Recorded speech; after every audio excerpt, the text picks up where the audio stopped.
Hey guys, അപ്പോൾ നമ്മുടെ ഇന്നത്തെ പരിപാടി എന്ന് വെച്ചാൽ നമ്മുടെ ബൈക്കിൻ്റെ സർവീസ് ടൈമൊക്കെ കഴിഞ്ഞിരിക്കുകയാണ്. അങ്ങനെ നമ്മൾ നേരെ സർവീസിന് വേണ്ടി വണ്ടി എടുത്തിറങ്ങി നേരെ ആയൂരുള്ള CA ഗാരേജിൽ എത്തിയിട്ടുണ്ട്. അങ്ങനെ നമ്മുടെ വണ്ടി ഇതാ സർവീസിന് കയറ്റിയിട്ടുണ്ട്. നമ്മൾ ഓയിൽ ഫിൽറ്റർ, എയർ ഫിൽറ്റർ എല്ലാ സാധനങ്ങളും മാറ്റുവാണ് ഗൈസ്. അങ്ങനെ സർവീസും കാര്യങ്ങളെല്ലാം കഴിഞ്ഞ് വണ്ടി നല്ല സ്മൂത്ത് ആയിട്ടുണ്ട്. ഇനി നമുക്ക് നേരെ വീട്ടിലോട്ട് പോവാം. അങ്ങനെ നമ്മളത്തെ വീട്ടിലൊക്കെ എത്തിയപ്പോഴത്തേക്കും കണ്ണം വിളിച്ചിട്ട് പറഞ്ഞ് ഫുട്ബോൾ കളിക്കാൻ വരെ. പിന്നെ നമ്മളൊന്നും നോക്കിയില്ല, നേരെ ഡ്രസ്സൊക്കെ മാറ്റി ഇറങ്ങിയിട്ടുണ്ട്.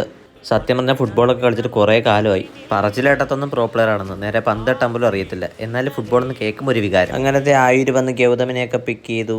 നീ എന്താ കല്യാണത്തിന് വല്ലതും പോകണം? അങ്ങനെ നമ്മളിത് ടർഫിലൊക്കെ എത്തിയിട്ടുണ്ട്. എന്ത് ചെയ്യണമെന്ന് അറിയാതെ അങ്ങോട്ടും ഇവിടെ തെണ്ടിത്തിരിഞ്ഞ് നടക്കുവാണ്. അങ്ങനത്തെ ടീമൊക്കെ എണ്ണി തിരിച്ച് കളി തുടങ്ങി. ഞാനൊക്കെ അവിടെ പട്ടിയെ പോലെ കിടന്ന് ഓടുവാണ് ഗൈസ്, ഒരു ബോൾ പോലും കിട്ടുന്നില്ല. അങ്ങനെ കളിയൊക്കെ കഴിഞ്ഞിട്ട് നമ്മൾ നാണ്ട വെള്ളം കുടിച്ചുകൊണ്ടിരിക്കുകയാണ്. ആകെ ക്ഷീണിച്ചൊരു പരുവായിട്ടുണ്ട്. ഗൗതം വീണ്ടും കല്യാണത്തിന് പോകാനായിട്ട് റെഡിയാവുകയാണ്. അപ്പോൾ ഇവിടുത്തെ പരിപാടിയൊക്കെ കഴിഞ്ഞിട്ട് നമ്മളെല്ലാവർക്കും ടാറ്റ ഗുഡ് ബൈ ഒക്കെ പറഞ്ഞിട്ട് നമ്മൾ നേരെ വീട്ടിലോട്ട് പോയിക്കൊണ്ടിരിക്കുകയാണ്. അപ്പോൾ ഇനി നമുക്ക് നേരെ അടുത്തുള്ള പോയി കാണാം. Love you all.